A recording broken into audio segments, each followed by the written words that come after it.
I quote, when there is oppression, only self-respecting thing is to rise up and say, this shall cease today, because my right is justice. I unquote. These powerful words were penned by the Nightingale of India, Sarojini Naidu. She was a distinguished poet and a political activist and a renowned freedom fighter. She was a first woman Indian president of INC. I quote, I say it is not your pride, you are Madrasi. It is not your pride, you are Brahman.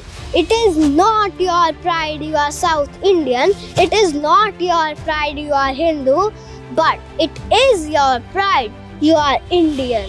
यदि आदमी देश की शान है तो औरत देश की नींव है.